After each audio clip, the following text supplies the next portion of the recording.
El Señor esté con ustedes. Y con tu espíritu. Evangelio de nuestro Señor Jesucristo, según San Lucas. Gloria a ti, Señor.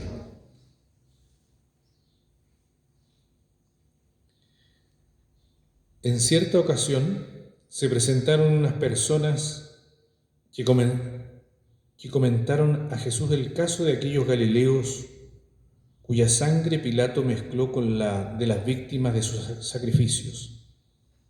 Él respondió: ¿creen ustedes que esos galileos sufrieron todo esto porque eran más pecadores que los demás? Les aseguro que no. Y si ustedes no se convierten, todos acabarán de la misma manera. ¿O creen que las 18 personas que murieron cuando se desplomó la torre de Siloé eran más culpables que los demás habitantes de Jerusalén? Les aseguro que no. Y si ustedes no se convierten, todos acabarán de la misma manera. Les dijo también esta parábola. Un hombre tenía una higuera plantada en su viña. Fue a buscar frutos y no los encontró. Dijo entonces al viñador: hace 3 años que vengo a buscar frutos en esta higuera y no los encuentro. Entonces córtala. ¿Para qué malgastar la tierra? Pero él respondió: Señor, déjala todavía este año. Yo removeré la tierra alrededor de ella y la abonaré. Puede ser que así dé fruto en adelante. Si no, la cortarás. Palabra del Señor. Gloria y honor a ti, Señor Jesús.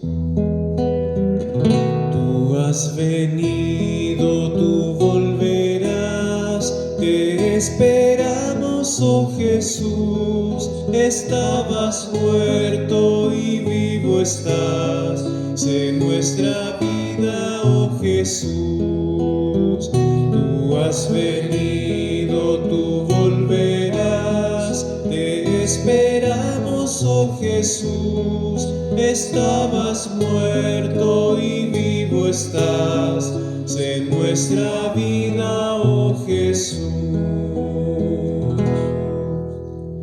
Tomen asiento, hermanos y hermanas.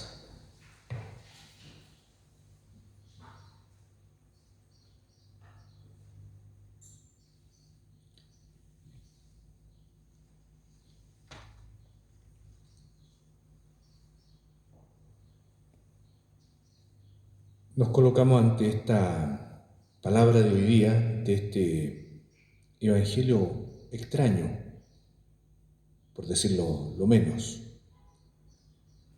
pero que también a veces calza con nuestra mentalidad. A veces decimos: todo tiene que pagarse en esta vida. ¿Han escuchado eso? Y en realidad muchas veces nosotros pensamos eso. Me pasó esto, por algo me pasó.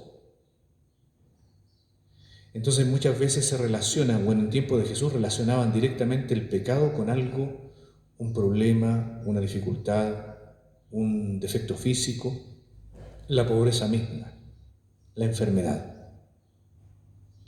Le atribuían esta relación directa ante el pecado con este defecto. Entonces los bendecidos de Dios no tenían ningún problema, le iba bien económicamente y tenían salud. De hecho, existía una cierta práctica que a un sumo sacerdote, para poder, cuando alguien empezaba no a tenerle muy buena, le provocaba un defecto físico.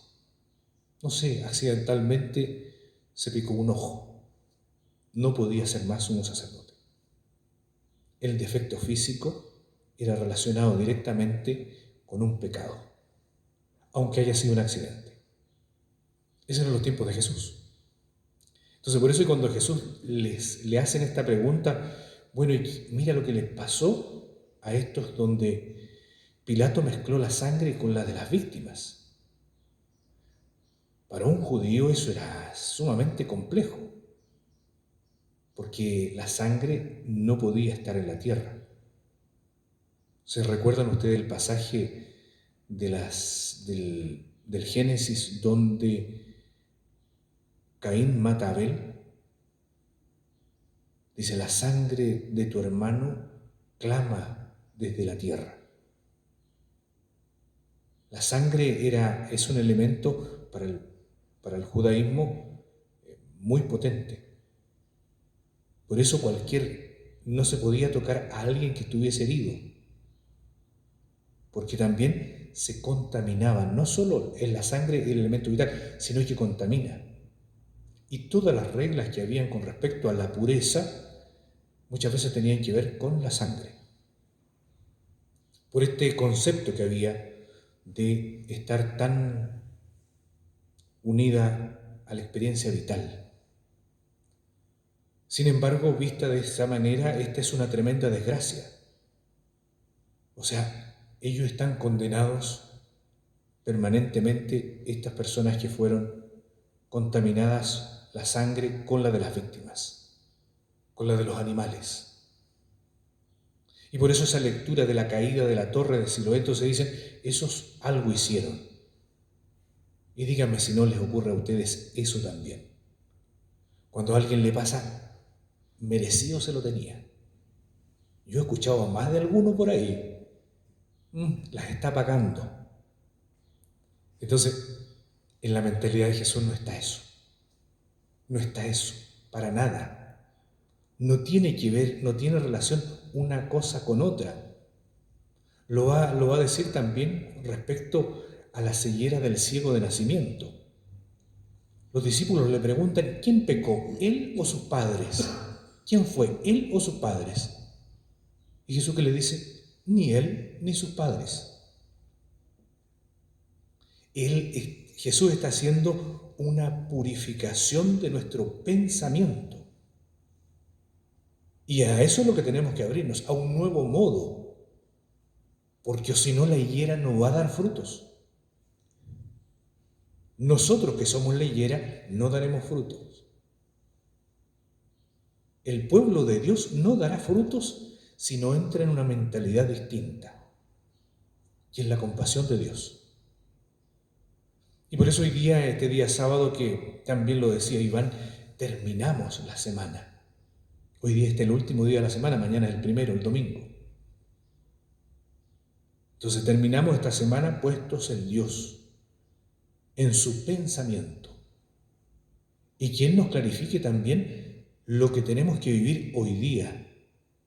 Abrirnos al pensamiento de Dios, para que Él nos abra nuestros criterios y dejemos de ser el juicio lapidario frente a lo que le sucede a nuestros hermanos. El cambiar esa mentalidad puede crear sobre todo una comunidad de hermanos y no una comunidad de rivales, que es tan propia en nuestra vida a la hora de competir. Que el Señor hoy día abone nuestra tierra, que aporque la higuera y que nos dé la gracia de dar sus frutos.